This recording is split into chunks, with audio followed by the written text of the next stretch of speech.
Anong pangalan niyo ulit, sir? Noli Rosales po, Your Honor. Mr. Rosales. Ang tagal-tagal na-issue ng suspension order, and yet nakaupo pa rin, pangisingisi pa rin yung na-issue nyo ng suspension order. Kaya siguro, Mr. Chair, baka buwagin na lang pong CDA kasi wala naman po talaga silang ngipin sa kanilang order. Masaya pa rin po yung mga kumukilimbat ng pera ng mga membro. Hanggang ngayon po, pumapistaw pa rin. So kung gano'n yung pong sagot ng CDA, bakit kailangan pa natin silang bigyan ng malaking papel para i-implement ang order nila? So, alam mo pa, Mr. Chair, ang sabi nila, magtayo po daw sila ng management committee para daw i-take over yung cooperative na to. At saka, mag-re-elect sila ng mga bagong opisyal. Hanggang ngayon po, naghihintay yung mga biktima dito. Wala pong kahit isang tugon itong ang CDA. Kaya nga, pinaabot na namin ngayon dito, buti nga na napag-usapan, dahil kung ganyong tindig ng CDA, useless po yung opisina nila. Na lang, buwagin na lang ito kung gano'n yung sagot ng official ng CDA. Okay. Bago ang lahat, Senator Cheese. Please. Sir, kailangan talaga yung committee na itatayo ng CDA para po makapag-General Assembly at makapag-election ng panibagong magti-take over. Dahil nga po, lahat ng officers ay suspended. Paano magkakaroon ng General Assembly? Paano magkakaroon ng botohan? Samantalang kapag nakita ng isang leader, tulad ng ni Mr. Comia, merong isang mga membro dyan na hindi sumasang-ayon sa kanya, pwede niyang alisin at any given point. Ang sasabihin lang niya, hindi ko gusto yung ugali mo, hindi na maganda yung karakter mo, tanggal agad. Pero, yung mga tao, mahirap magpatanggal ng leader. Si leader, madaling magtanggal ng tao.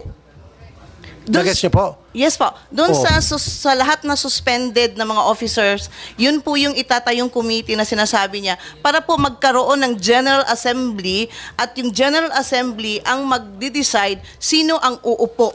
Kaso po yung General Assembly, tuta din ni official Di ba? Paano magkakaroon ng General Assembly? Yun ay planted ni official, planted ng presidente ng samahan. So meaning po ang mga members niya ay siya pa rin ang iboboto. Correct. Exactly. Tanong mo, sagot mo. Sir, hindi na po namin yun, paano ba, kasi kailangan meron talagang documents. Kaya so ikaw mismo nakita niyo yung problema. Yes po. So ang akin lang dito sa PUB Monetization Program, pinag-isipan niyo muna na mabuti. Para minadali ito Hindi nyo nakonsulta lahat ng stakeholders Hindi nyo, ang ginawa nyo kasi, ang kinukonsulta nyo lang palagi, LGU, LTFRB, DOTR, kayo-kayo lang. Hindi nyo kinonsulta yung mga mismong people sa ground. Again, sir, we are not part of the modernization program. No. In example ko lang kasi, di ba? Yes Kaya po, maraming tumututol dito. Yes po. Kasi may mga loopholes because hindi na pag-aralan na mabuti. I agree, hindi sir. na konsulta lahat. I agree. Di ba? Tama?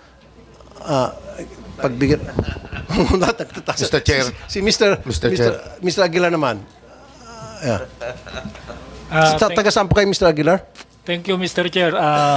Ako po si Jaime Aguilar, taga-NCTU po, National Confederation of Transport Workers Union. Yes, sir. Matagal na po nating na nag-engage sa government regarding dito sa programa na to. Na totoo po yung sinabi natin na minadali po ito. As early as 2017, may mga proposals po kami na para maging maayos sana yung implementation. Kasama na po yung CARS program budget na natitira sana na 9 billion na pwedeng gamitin sa EcoPUB development. Tinanggihan din to ng previous secretary ng DOTR. So maganda ko sana to na yung mga lumalabas po kasi problema ngayon ay inanak siya ng kultura natin Kaya nga sabi namin, just transition, tama po yung bill natin na dinedevelop, na ika-capacity building dapat muna yung lahat ng mga nag-transition. Association to cooperative. Kaya ubanak ng maraming problema to kasi wala nga pong gano'n nangyari. Minadali nga po itong programa na to. At naniniwala nga kami na malaking bagay, katulad po niyan, si Mr. Elmer Francisco, meron pong pagkakataon tayo na nade-develop na yung eco-PUV natin, ito na po yung dapat na i-develop para hindi ganito kalaki po yung mga yung mga presyo ng PUV na sobrang mahal. Kaya nga po doon sa proposals natin sa Just Transition ay dapat po talaga yung government budget for this big program ay masustain. Halimbawa po nung panahon ng pandemic, inanak po yung service contracting No, nang una, akala natin ito ay parang pandemic response lang. Pero nakita natin yung papel nito sa PUV modernization. Na kung saan, yung binabanggit nga po natin, yung ibang mga ruta na nag-modernize, hindi kumikita. Pero sa pamamagitan ng service contracting kasi, nasa-subsidize sila No? At marami po kaming kooperatiba na nasa miyembro po natin, nakasurvive po sir Sir, may sinasabi sa akin si Senator Chis Cordero. Mas maganda ikaw na magsabi, Senator. Thank you, Chairman SP. Rafi. Una sa lahat, magandang umaga po sa inyo. Wini-welcome namin yung mga kaating kaibigan galing sa Manibela na nagbababasa ng ulan sa labas at nagrarally. Kung hindi lang po maliit ito, in-accommodate namin kayong lahat dito sa aming tanggapan. Pero natutuwa ako at naging bahagi kayo ng pagdinig ni Senator Tulfo. Mr. Chairman, matagal na akong tutol sa PUV modernization at hindi na natin kailangan magdebate. Hindi ito pinag-isipan, hindi ito pinaghandaan at hindi tinanong man lang o pinakinggan yung sektor mismo ng PUV bago ito pinatupad sa nakaraang administrasyon. Sa madalit salita, binraso lamang naman po ito Noong ako'y gobernador, pinatupad to. Noong mga panahong yon, 2019 to 2022. Tinutulan ko po ito.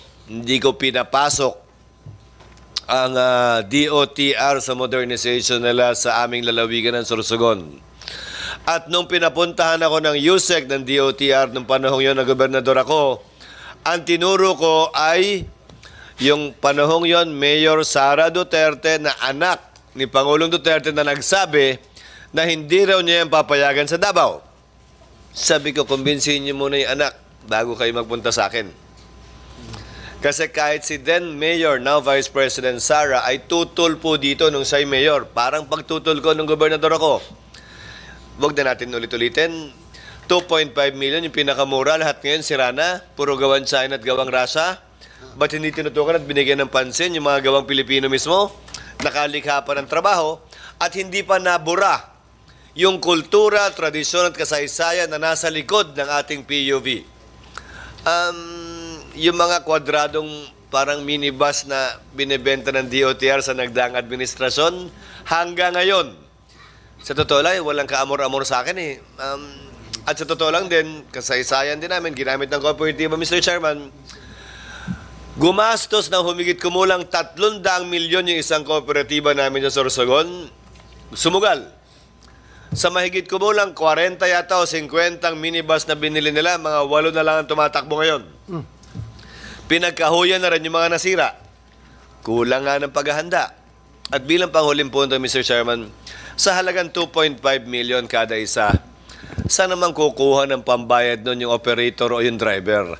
Kahit anong computation ang gawin ninyo para mabayaran yung buwan ng hulog sa isang PUV na 2.53 million ang halaga, kahit maganda ko ba yung driver, kulang po ang 24 na oras ng pamamasada para mabayaran yon na may kita pa rin yung operator at yung driver. Ang solusyon dito, Mr. Chairman, sa panig naman ng ating gobyerno, mulat mula ang solusyon naman dito, pinansyal Paano nyo mabibigyan ng sapat na kakayahan ang PUV, driver at operator para mabili itong sinasabi nyong malinis, moderno, mas maayos at mas maganda? Hanggat hindi po sapat ang financing, kahit anong puwersa nyo na magkooperatiba yan, para lamang makabili ng mga sinusubo ninyong galing China at galing Russia, hindi po talaga uubre. At isa pa po, saan na napunta yung tradisyon, kasaysayan at kultura natin kaugnay sa jeep? Hanggang ngayon po yung mga ambassador natin, pati po ako bilang Senate President ngayon, yung ibang mga senador natin at kongresista, ang pinapamigay po ay yung Simbolo pa rin ng jeepney hanggang ngayon dahil parte na ito ng kultura at kasaysayan ng ating bansa. Isang ganun, buburahin nyo? Sino kayo? At sino nagsabing may kapangyarihan kayong burahin nyo ng ganun-ganun na lamang? Kaya pinapanukala ko, Mr. Chairman, buwang paniniwala ko na mayoriya ng mga senador ay sumusuporta sa pagsuspinde ng modernization program na ito. Kaya imbis na panukalang batas o dagdag dito, makakapagpasa tayo agad ng resolusyon expressing the sense of the Senate na hinihiling at pinapanawagan sa Pangulo na ito'y pansamantala munang suspindihin hanggat hindi nasasagot lahat ng mga katanungan, lahat ng problema at lahat ng kwestyong pinansyal kaugnay ng modernisasyong ito. Buwang pag-asa ko, Mr. President. Dahil na rin sa mga naging posisyon ng Pangulo sa kanyang zona, partikular kaugnay ng Pogo, may isang bagay na pinakita si Pangulong Marcos kahapon. Siya'y nakikinig at siya'y sensitibo sa pulso at opinyon ng ating mga kababayan. At bilang inyong mga kinatawan sa Senado, sa pangunguna ni Chairman Raffy Tulfo, paparinig natin at ihahatid natin sa kanya yung pulso, pananaw at posisyon ng mas nakararami nating kababayan na ipagpaliban muna ito. At sana dinggin niya tulad na naging posisyon din ng Senado sa Pogo, yung ating posisyon kaugnay nito nang hindi na kailangan intayin pa yung susunod na zona. Kasi kaisa niyo ka, Mr. Chairman, at suportado ko ang posisyong yan kung inyong iyahain ng resolusyon kahit po sa darating na linggo.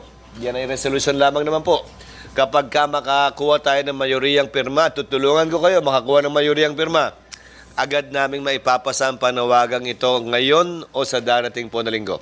Maraming salamat. Thank you, Mr. Chairman. Salamat po sa inyong lahat.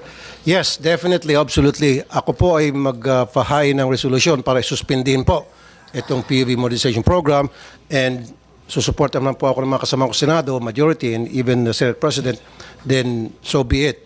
Suspendido muna. Pero mukhang malungkot po kayo nung marinig mo suspendido. Mukhang malungkot ka, sir. Mukhang gumanong-ganong ka. Bakit po kayo nalungkot? Ba't kayo nalungkot nung nabanggit yung suspension?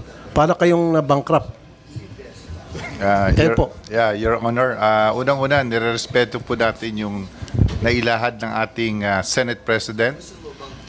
It is fair for everybody to speak kung ano po yung gusto nilang sabihin, and nirerespeto po namin yon. So, kung magkakaroon po ng resolusyon yung ating Senado, yun po ipaparating natin sa ating Pangulo para malaman po niya yung sentimiento po ng ating mga kasamahan dito sa Senado.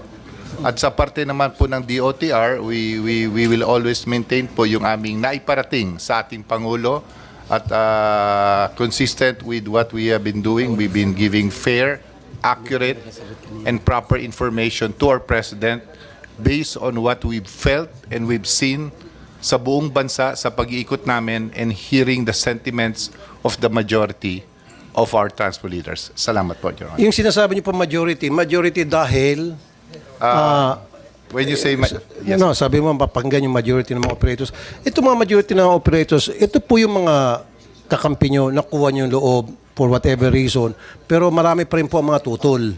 In fact, even mga taga-LGU, tulad ni Senator Chis pa, nung governor pa siya, tutol siya. Ayaw niya papasukin yung DOTR, ayaw niya papasukin yung modernization program. Anak na mismo ni President Duterte na si Sara, mayor ng Davao at that time, ayaw niya pumasok yung modernization program sa Davao. Anak na mismo ni Presidente ito. Diba? So dapat kumbinsin niyo muna yung mga taga-LGU tulad na ni Governor Chis Cordero bago kayo sana magpatuloy sa modernization program ninyo. So hindi talaga napagplanuhan, hindi na pag-usapan, hindi na pag-isipan. Talaga minadali po ito eh. Minadali ito. Yes, sir. If I may po, we will duly take note all yung observations po and the recommendations and the suggestions here, Mr. Chair. And please allow us to discuss with the Secretary and then we will submit the report, Mr. Chair. Yes. Pero talagang nobody can stop me now, especially na narinig ko kanina, nagsalita yung Senate President namin na he will support kapag ako mag-file ng resolution para i-suspend muna itong modernization program na ito para sa kapakanan ng lahat. Mr. Chair? No? Mr. Chair? Go ahead, Asik. Mr. Chair, Nela. makikiusap resolution na gagawin. Hindi naman po kami tumututol doon, pero baka po pwedeng isama sa resolution kung paano din po ang mga hulugan o mga loan ng mga cooperatives na nag-respond doon sa modernization, kung ano magiging take ng mga, paano sila paano din ba ma-hold or anong take ng mga bangko doon sa resolution na gagawin. Kasi may mga co-ops na po na marami na pong loan sa bangko. So baka mapasama po sa resolution kung paano din po ang pag-treat sa kanila. Yun lang po, Mr. Chair. Mr. Chairman, pag sinuspindi po ng Pangulo yan, yung mga ongoing, yung mga napwersa o voluntaryo ng sumunod dito, malaya naman po silang ituloy yung ginagawa nila. Pero dahil din dito, malaya din po silang ipagpaliban ito. Ulitin ko, yung isang kooperatiba po namin, 100 milyon ang inutang, lugi na po ngayon. Kailangan nga po kasing i-review hanggat hindi klaro at maliwanag. At yung binabanggit naman po ni Yusek, kayo yata Yusek Ortega, na ang concern ninyo sa pasahero na maayos yun, anong tingin nyo sa amin? Di namin gusto yun? Tingin nyo ba gusto namin mamatay, maaksidente yung mga pasahero at hindi maging komportable? Tingin nyo ba ayaw naming aircon yung sinasakyan nila tulad namin at hindi walang aircon? Ang tanong, hindi naman porkit gusto ninyo, agad-agad magagawa ng mga super at operator natin. Gusto naman talaga natin yun. Ang tanong, kaya ba nilang bayaran yung mahal na jeep na gusto nyo? Magkano pinakamura? Can you answer me, sir? How much is the cheapest modern jeep that you're providing for our drivers right now? Cheapest, sir, and where is it made? Yung cheapest po for class 2 or 3 is around mga 2.2 million po at umabot po to almost 2.6. Yung po yung mga gawang China at meron po tayong gawang China, Korea. Exactly nga po. Wala dun sa presyong yon yung gawang Pilipino. Magkano po yung buwan ng hulog sa isang jeep na 2.5 million, 2.6 million, sabi nyo? Magkano po ang down payment? Magkano po ang buwan ng hulog? Kayo po, dapat alam niyo po yan. Dapat masagot nyo ng diretso yan, ha? As per info po, yung mga depende po sa 7 years or 6 years na ina-attain nila, mga 25 to 30,000 po. Magkano po ang down payment? Ang down payment po, 5% po. Sir, ang buwan ng hulog, magdedepende yan kung magkano ang down payment. Pag nag-down payment kayo ng 50%, edi mababa ang kada buwan na hulog nyo. Kung 5% ang down payment nyo, edi napakalaki ng buwan ng hulog nyo. Hindi ako maniniwalang sa 2.5, 30 mil ang hulog kada buwan kung 5% lang ang down payment, ha? Give me, sir, the actual computation. Game, 2.6 million, 5% is 130,000 down payment. O yung balance ng 2.6 million na 2.4 4 million divided by 5 years. Magkano ba yun? Sir, ayun. Mr. President, Wait, who are you, sir? Mr. President, my name is Ed Cumilla po, Metrocomet Transport Service Cooperative representing Ditindi Calabarzon. Sir, wag muna, sir. Tinatanong ko, gobyerno. Kung pinlano nyo ang programang ito, ano yung nakikita nyong window of down payment? Hindi naman po pwedeng negosasyon lang to sa party nila. Kayo po, ano yung programa ninyo ng financing na iaalok nyong abot kaya sa ating mga chopper at driver? Okay, bago niyo sagutin yan, I would like to recognize the presence of Senator Tolentino, our Majority Floor Leader, Senator Tolentino. Sir, Good what morning. is the down payment and monthly in your program? Yeah. Huwag depende sa kanila, kayo naman. Yeah, Dapat may chart kayo nito eh. Sige ka. Yes, sir. Please. Alam ka. Mr. Chair, may I be allowed to answer the query Go of ahead. the good Chairperson Senate Guadis. President? Sir, before you answer, what is the role of LTFRB in the financing aspect of the PUV modernization? Kayo nagbibigay po ng prangkisa sa kanila. Alam ko yun. Yes, Mr. Kayo Chair. ginagamit para sakalin sila na kung hindi maporma yung kooperatiba, hindi kayo sumunod sa modernisasyon, hindi na namin kayo bibigyan ng prangkisa. Ano ho ang papel ninyo kaugnay ng financing? Mr. Chair, Yes, please. kami po ang nag-i-endorse ng equity subsidy na ibibigay ng gobyerno sa bawat jeep na mag-avail ng Narinig ko na rin yan. modernization, Magkano yung equity subsidy which is nyo? 280,000, Mr. Per? Chair, per unit. Magkano po ang pondo ninyo para dyan? For now ho, ang pondo namin is 1.3 billion po. Ang Magkanong binigay. unit ang kaya nyong pondohan at bigyan ng equity share? Ilang unit po? Ikumpara nyo sa ilang libong jeepney na gusto nyong i-phase out lahat. Magkano po yung budget nyo para sa equity share?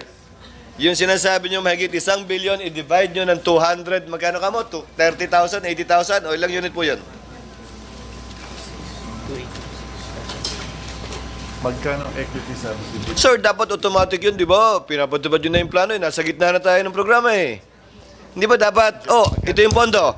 Congress, kailangan namin ng 10 billion para yung 50,000, 80,000 jeep, 1 milyong jeep, mapalitan natin sa loob ng 3 taon. Di ba? Automatic dapat yun, sir. So tell me, how many jeepneys does your fund or can your fund provide na may bibigyan kayong equity contribution?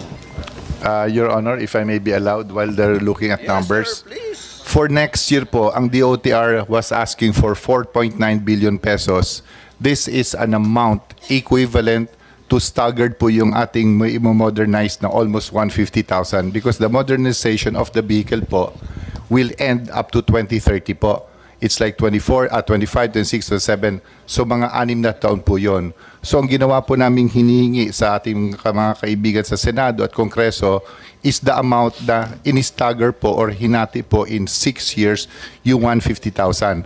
At saka po, yung dami po next year will not really be as equal sa 6 years, ngunit parami po yung requirement.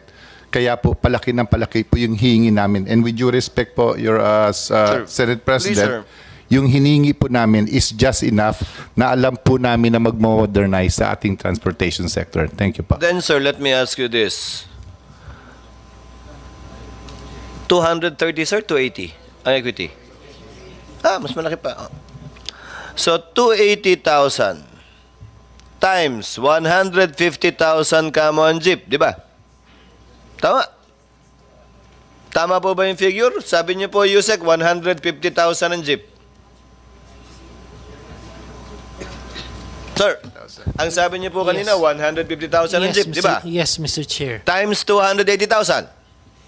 So Yes. magkano na po ba ang pondo ninyong ina-allocate sa modernization para sa equity mula nung nagsimula itong ginagawa nyo?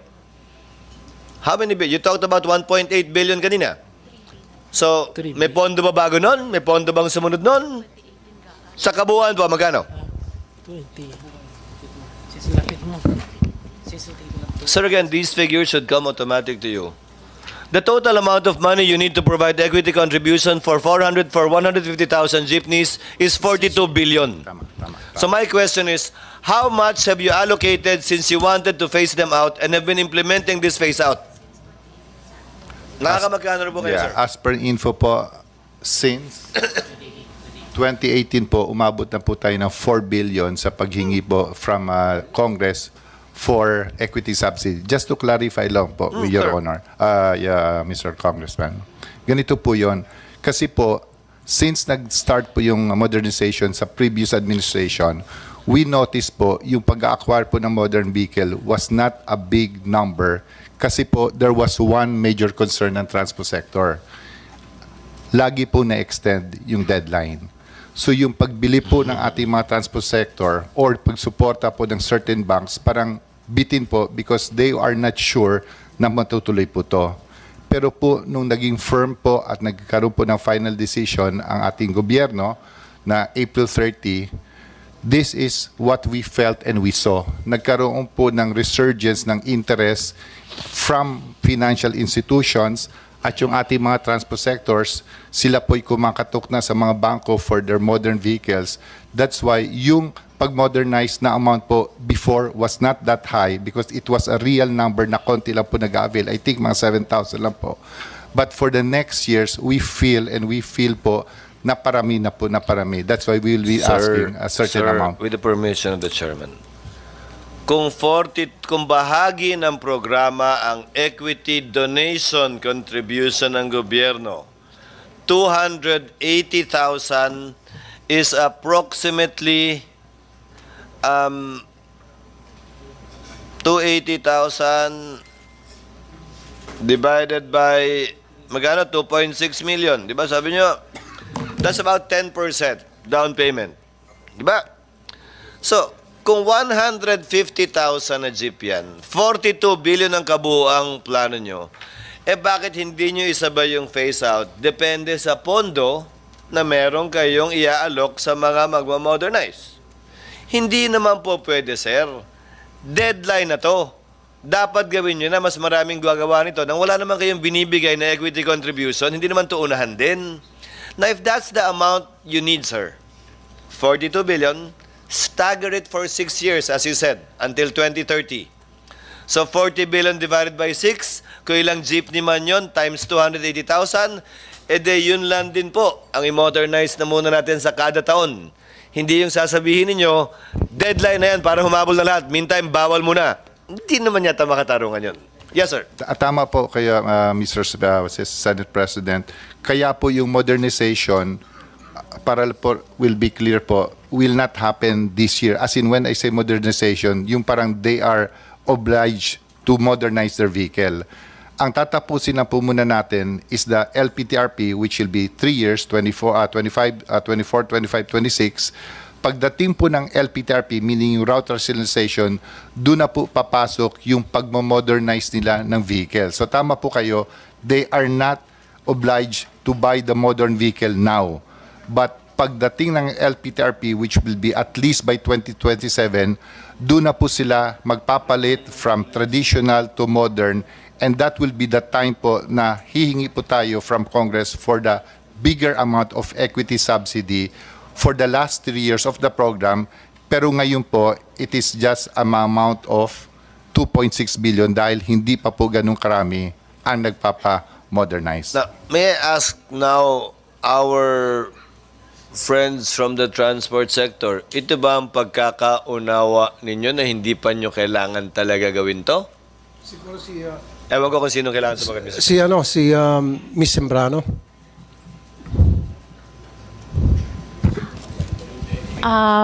Good afternoon, Honorable Senate President Senator Escudero, at saka yung si Senator, hindi ko kilala, Senator Tolentino, at saka si si Senator, hindi, Ejercito.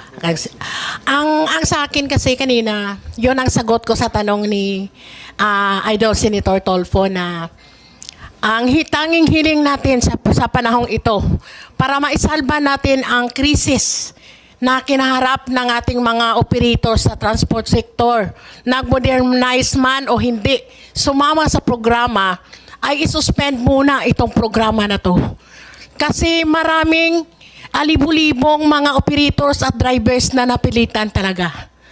At sa tingin ko, 1 to 5% lang ang naging masaya, yung nakakickback lang sa programang ito. So kaya yan ang hiling natin na isuspend muna or ibasura muna itong DOTR 2017-011 na ina-approve at pinamadali ng Duterte administration noong last administration, at saka consistent kami na ayaw talaga naming sumama.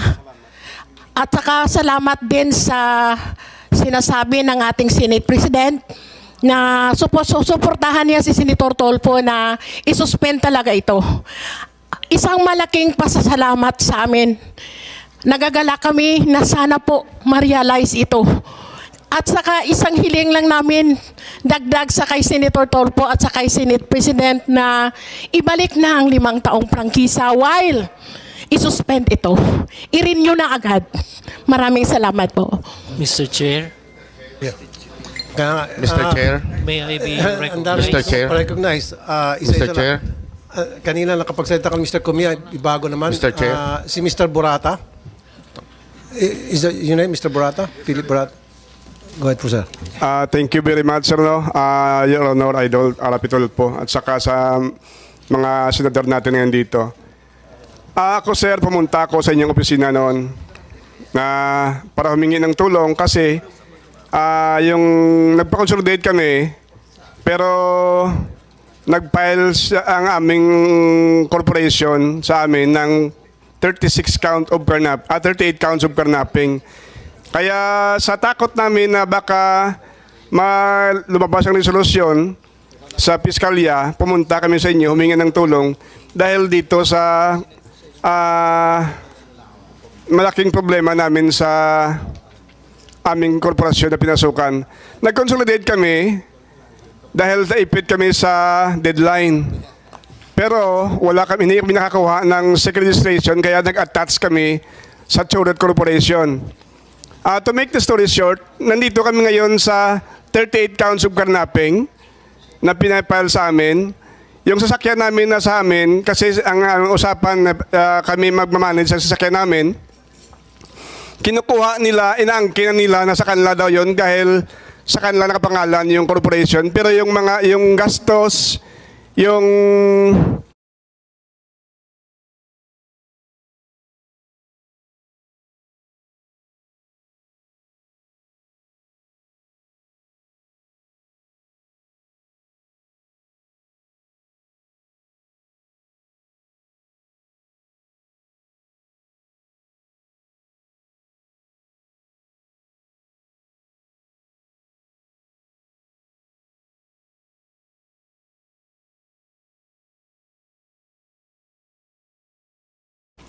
franchise sa amin. Gusto lang kunin yung mga sasakyan sa amin. As of now, nakuha na nila sa amin yung 22 units. Out of 44 units, nakuha na nila sa amin yung 22 units by yung iba by force, yung latest by Repleven, Repleven, at saka dito dumagdag pa sa problema namin. So, sir, Mr. Buratan, nasaan po yung kaso? Pinailang kayo ng carnapping at sino po nag-file ng... Yung nag-file sa amin ng carnapping si Choret Corporation under sa... Kasi yung corporation na ito, yung limas na yung may-ari, yung nasa tawag nito sa corporator nila, yung asawang lalaki, yung asawang babae, at saka yung anak. Nasaan po yung kaso, sir? Nasa piskalya pa lang, hindi pa naumusad, wala pang resolusyon. Kaya at that time pumunta kami sa inyo. Okay, sige, sir. Ngayon, dito, yung bitaw head sa Bacolod, hinuli yung mga sasakyan namin nakabiyahe at saka in-impound. Pagkatapos sa impound, kinabukasan, itinuro-over niya siya sa Choret Corporation dahil sabi niya, may mga statements siya na isa raw akong notorious daw na baka isa akong notorious na karnaper sa Bacolod at saka yung mga sasakyan nakapangalan sa amin. Hindi man lang siya nag-imbestiga na nag-consolidate kami, nagpamasok kami sa programang ito. Kaya dito ngayon, naging biktima kami. At saka isipin mo, Senator, Your Honor, pati yung aming sasakyan na luma na tradisyonal, itinransfer namin sa kanya sa pangalan ng sulat kasi hindi na kami magbiyahe pag hindi nakatransfer dahil nakakonsolidate kami. Isip-isipin mo, yung iba naming unit, ayaw niyang iparehistro. Kaya yung isang operator namin, nagtangkang bigti, uminom ng Sonrox. At saka,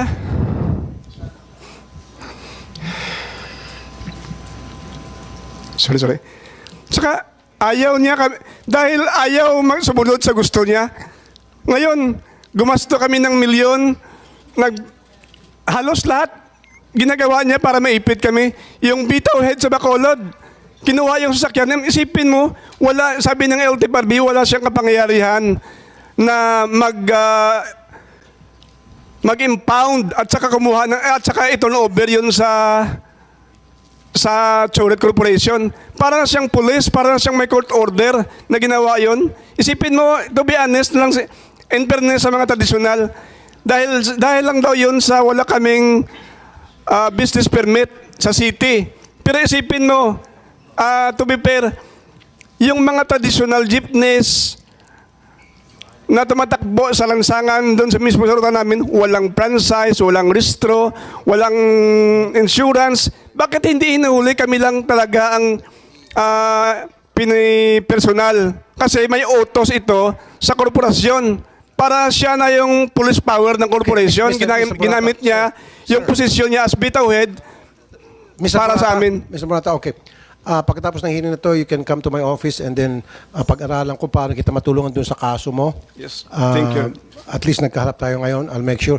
And then since ang pinag-usapan natin yung modernization program dahil maraming tumututol, then palagay ko I can get a majority support from my colleagues the pagpapile ko ng Senate resolution para i-suspend na itong PUB modernization program na ito. Mr. Chair? Senator Erskine.